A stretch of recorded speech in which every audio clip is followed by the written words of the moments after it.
Hello दोस्तों, आप सभी का स्वागत है। मेरी चैनल ज्ञान स्टोरी में हिंदू धर्म में नागों की विशेष रूप से पूजा की जाती है और इन्हें देवता के रूप में भी पूजा जाता है। हिंदू पंचांग के अनुसार सावन मास की शुक्ल पंचमी को नाग पंचमी का त्योहार मनाया जाता है। इस बार यह उत्सव 27 जुलाई को है। इस धरती पर नागों की उत्पत्ति कैसे हुई, इसका वर्णन हमारे ग्रंथों में किया गया है। इनमें वासुकी, शेषनाग, तक्षक और कालिया जैसे नाग हैं। नागों का जन्म आर्षि कश्यप की दो पत्नियों कद्रु और विंता से हुआ था। शेषनाग का दूसरा नाम अनंत भी है। शेषनाग ने अपनी दूसरी माता विनता के साथ हुए छल के कारण अपनी माता को छोड़कर गंधमादन पर्वत पर तपस्या की थी। तब तपस्या कारण ब्रहराजी ने उन्हें वरदान दिया था। तभी से शेषनाग ने पृथ्वी को अपने फन पर संभाले हुए है। धर्म ग्रंथों में लक्ष्मण और बलराम को शेषनाग के ही अवतार माना गया है। शेषनाग भगवान विष्णु के सेवक रूप क्षीर सागर में रहते हैं। नाग वासुकी को समस्त नागों का राजा माना जाता है। धर्म ग्रंथों के अनुसार समुद्र मंथन के समय नागराज वासुकी को रस्सी के रूप में प्रयोग किया गया था। त्रिपुरदाह यानी युद्ध में भगवान शिव ने एक ही बाण से राक्षसों के 3 पुरों को नष्ट कर दिया था कि समय वासुकी शिव धनुष की डोर बने थे। नाग वासुकी को जब पता चला कि नागकुल का नाश होने वाला है और उसकी रक्षा इसके भगिनी पुत्र द्वारा ही होगी, तब इसने अपनी बहन जरत्कारु को ब्याह दी।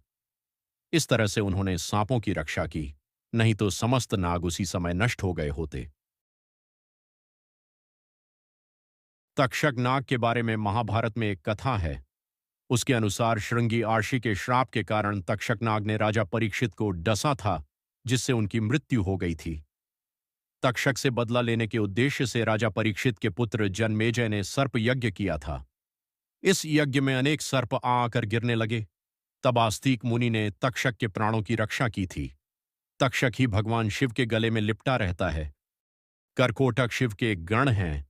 पौराणिक कथाओं के अनुसार अपनी माता के शाप से बचने के लिए सारे नाग अलग अलग जगहों में यज्ञ करने चले गए। करकोटक नाग ने ब्रहराजी के कहने पर महाकाल वन में महामाया के सामने स्थित शिवलिंग की पूजा की। शिव ने प्रसन्न होकर कहा, जो नाग धर्म का आचरण करते हैं उनका विनाश नहीं होगा। कालिया नाग यमुना नदी में अपनी पत्नियों के साथ निवास करते थे। उसके जहर से यमुना नदी का पानी भी जहरीला हो गया था। इसको लेकर भगवान कृष्ण और कालिया में भयंकर युद्ध हुआ था। हारने के बाद कालिया नाग ने यमुना को छोड़ दिया था। तक्षक पातालवासी 8 नागों में से एक है। तक्षक के संदर्भ में महाभारत में वर्णन मिलता है। उनके अनुसार श्रृंगी आर्षि के शाप के कारण तक्षक ने राजा परीक्षित को डसा था, जिससे उनकी मृत्यु हो गई थी। तक्षक से बदला लेने के उद्देश्य से राजा परीक्षित के पुत्र जनमेजय ने सर्प यज्ञ किया था। इस यज्ञ में अनेक सर्प आकर गिरने लगे। यह देखकर तक्षक देवराज इंद्र की शरण में गया। जैसे ही यज्ञ करने वाले ब्राह्मणों ने तक्षक का नाम लेकर यज्ञ में आहुति डाली, तक्षक देवलोक से यज्ञ कुंड में गिरने लगे। तभी आस्तिक ऋषि ने अपने मंत्रों से उन्हें आकाश में ही स्थिर कर दिया। उसी समय आस्तिक मुनि के कहने पर जनमेजय ने सर्प यज्ञ रोक दिया और तक्षक के प्राण बच गए।